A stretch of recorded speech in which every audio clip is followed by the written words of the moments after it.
Cavil inside the HBCU Sports Lab with AD and Charles. Let's get into it. As we get into the top 7 for the major division, there were 2 teams that dropped out this week. One of them had a stunning loss. Howard Bison 1-2. Hadn't played a conference game. They get a chance to right the ship and get that part right. But, boy, they were leading Hampton big time, and they let it get away. With that being said, Alabama A&M went into Baton Rouge, the Bluff, thinking that they had a chance to get a big conference win, set themselves up in the top 7 and maybe make an argument to move up. It was not to be. They fall to 1-2 and out of the top 7 poll as they go 0-1 in SWAC play. Receiving votes, though, Howard Bison still getting love at 1-2. 168 points. You're talking about the Southern Jaguars. They got that big victory, first win of the season, and a big one, conference game. They're receiving votes at 1-2, 1-0, 154 points. And the Grambling State Tigers. You talk about Florida Memorial, the other NIA team that Drew mentioned, one of the 4 there. Grambling State Tigers defeat them. Now, Florida Memorial showed some substance in terms of what they were able to do offensively. The Grambling State Tigers at home were just too much to get it done. And people like what they saw in terms of on the offensive side. So they get some votes as they come in as the 3rd team outside the poll. Let's get in the top 7 now. At number 7, we have Morgan State Bears. They look like they were still punch drunk over what happened the week before when they had a chance to get the FBS win. It was not to be. They sit at 1-2 and lost that crosstown matchup against Townsend Tigers that jumped on them early and would not let them breathe. Morgan State Bears tried to push valiantly, if you would, in terms of the second half, but it was not to be. So they dropped 4 spots, nearly out to the poll, but they hang on. 1-2, 178 points, bringing us to number 6. We have a new sighting. Everybody said, watch out, Alcorn State Braves. They were picked, and they're in the mix for the SWAC. Well, they had a big non-conference win at home. McNeese State, they made it 2 in a row. They go down to McNeese last year, put them on the ropes. This year they do it at home and hit them again. They're 1-2 as they play their first conference game this week against Prairie and Panthers. 179 points. They were not ranked last week, so they vault into the top 7. With that being said, at number 5, Jackson State Tigers fall to 2-2, 0-1, 88 points. They drop down a spot from number 4 as they still are in the top 7 getting it done. At number 4, Hampton Pirates, 2-1 on the season. This is another team that was not ranked that jumps into the poll this week, coming from behind, stunning a lot of the faithful out there Bison that thought they were going to get their first win. This game reminded me when I watched it afar and I just could hear it in so many different ways of what was taking place. Charles, I don't know if you got a chance to watch it, but I'm sure you'll break it down and tell us.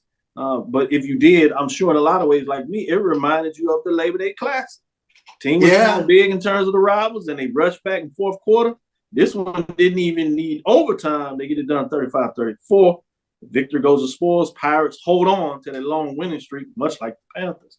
200 points. Let's get in the top 3. At number 3, Tennessee State Tigers, 2-1 and 1-0 in conference play. That's the Big South OVC. We told you about the play of the week, so now you know they got the big conference win, and they vault up 2 spots in the poll rankings at 212. Are the Tigers back? We'll see. Just keep watching. But at this point, they're ranked number 3. Bringing us to number 2, North Carolina Centrals. They fall from the 1 spot. Let me say it again. North Carolina Central Eagles. They fall from the 1 spot. They go to the West Coast. Tough loss. 2-1 on the season. 5 first-place votes. 205 points. Number 1 previously. Should be interesting because some people would think because of the matchup, how things went, they maybe shouldn't have fallen. But it was close. They still have 5 first-place votes. You get at it, and you go to number 1. Florida and them Rattlers jump in here in the mix. 2-1 on the season. They get a win. To West Florida, it was a top 10 ranked Division II program. They were at home. So start 3-3 at the half, but in the 3rd quarter, they put it on solid the rest of the way. 2-1. They still hold on to that 1-0 as they had that opening weekend victory over Jackson State. They have 7 first-place votes, so they just eke out 247 points, and they move to number 1 at least for a week in week number 3. We'll see if they can hold on to it, see what people think as things move forward, as this is just a snapshot of a poll ranking. People, we don't do the projections. We did that early in the preseason. Now it's week to week, looking at matchups, look at what teams do in this week and those things. So you'll see some teams maybe slide. But at the end of the day, I want to see what AD Drew thinks about the poll rankings in week 3, and then we'll go to Charles. I'm going to leave this poll up for me while I discuss something. And I'm just looking at this. Your number 1 and your number 2 team, Dr. Cavil. 2 wins. Everybody 5 it up.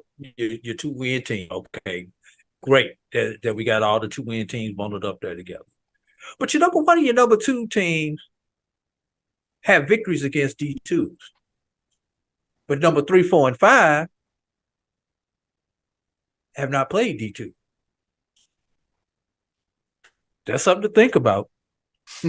Jackson State, having played 1 extra game because of the week 0 against Florida A&M, who lost to your number 1 team. Is that loss worth more than those victories by your number 3 and your number 4 team? I'm just doing some things that I'm looking at and seeing. Alcorn. It's usually unusual when a team comes from not ranked into a poll and then jumps ahead of a team who was highly ranked, a la Morgan State, the first time that they're in the poll.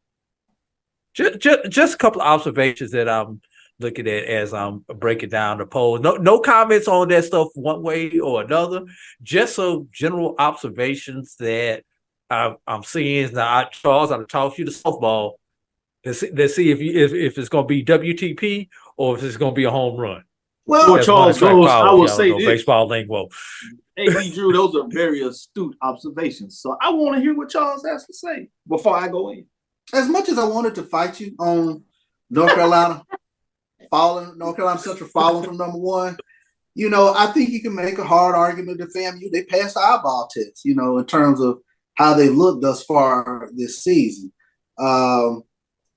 You take on an FBS team, albeit not an FBS team that's a Power 5 team, but yet still they passed the eyeball test. Let me make some quick observations. Alcorn, impressive. You beat McNeese back-to-back years, and that running game is going to be something to keep an eye on with regards to Alcorn the rest of the season. Jarvin Howard is that dude, and he's going to be a handful of teams in SWAC play. Great matchup with Prairie View and Alcorn this upcoming weekend because they're both teams that really mirror each other. Jackson State, I said this about Jackson State.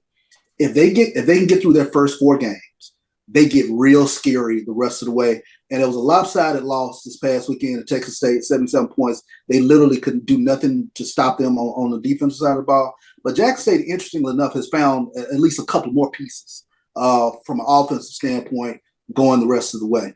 I think, that's going to be a team to watch in terms of putting points up. Hampton, wow, I can't say enough about it. I think you touched on it, Doc. You talk about a team that fought back and, that refused to lose, really kicked in, and they stamped themselves as real. I want to talk about Tennessee State and that win over Gardner-Webb. Draylon Ellis, up and down career thus far at Tennessee State. I can't say enough about him in terms of getting the game-winning drive and knock home a 50-yarder for the game winner. Tennessee State is on top of the OVC. When's the last time we've even talked about Tennessee State being on top of the OVC like that?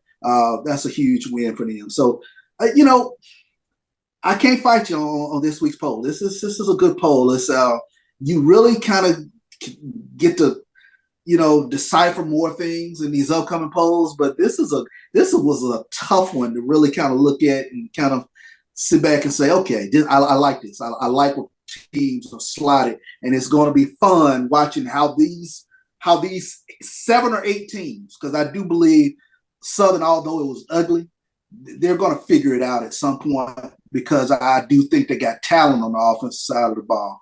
And I think, once we get into conference play, the defense will rear their ugly head. Now is the time things are really going to kind of turn themselves out and going to become fun. That Alcorn Prairie View matchup is a great, great matchup this upcoming weekend. Yeah, Charles, let me ask you. Talking about that matchup is going to be interesting to see where that goes. We will talk about that in depth on Thursday. Drew, what did you want to say when we go to our last segment? I wanted to ask Charles, if you said Southern is going to figure it out and get back into the 7. So who do they replace? I've got my thoughts, but I want to hear yours first.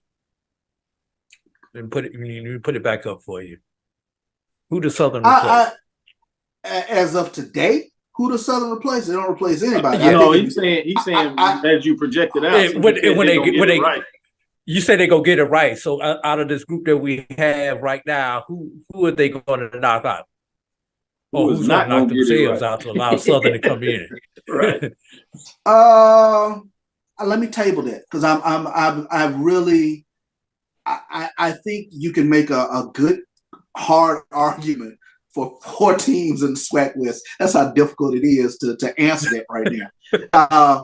Because I've seen enough from each of Prairie View, Grambling, Alcorn, and Southern to where on any given night, it's going to be a slip by either team. That's the margin of victory for any of these teams. And I think that's the thing that makes it hard to kind of answer that right now. So let me table that. I'll throw this in. If Body is back, then I think you talk about 5.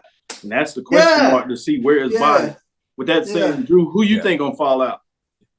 Well, kind of along the same lines as you just mentioned, Charles, but I think because of those factors that you just mentioned, that does not allow Southern to creep back in there, because everybody's bunched up right there together. Somebody's going to be 4-4 or 5-3 winning that West, which I'm afraid is not going to be enough to crack this top 7, because of you're going to be at 500 or just above 500. Now, if I had to get in the corner and pick one team, I'm going to pick the Hampton Pirates as the one team that would fall out and open it up for someone, maybe not Southern, but for someone, just because of the gauntlet of that CAA schedule that they have to play. Yeah. And let me throw something else out real quick about that West. It's literally going to come down to the consistency of the quarterback play, because everybody in SWAC West, I think, has 2 great running backs. I mean, when I take a look at how they move the ball offensively, they're going to have to come up with something opportunistic on defense, and they're just going to have to get enough from the quarterback play, especially when you take a look at how they've kind of been up and down. You can see inconsistencies across the board with each of the quarterbacks in SWAC West. Well, I got to jump in on that. I think the only one I agree with that for the 3 teams, Prairie View, Alcorn, as well as Southern. I think it's opposite for Grambling. I think they have the quarterback play. The question is, can they get enough defense to go along with it? Or as you talked about those 4 in the mix, interesting to see what that looks like. And simply, Texas Southern the same way. They have the quarterback. The question is he going to be healthy enough to play? Yeah. And I think they actually have enough defense to get it done. So I think that's the scary thing about Texas Southern is they have all the cards on the table. Even though they lost that overtime win, we saw how tough that matchup is. The question is, will Body be healthy to play?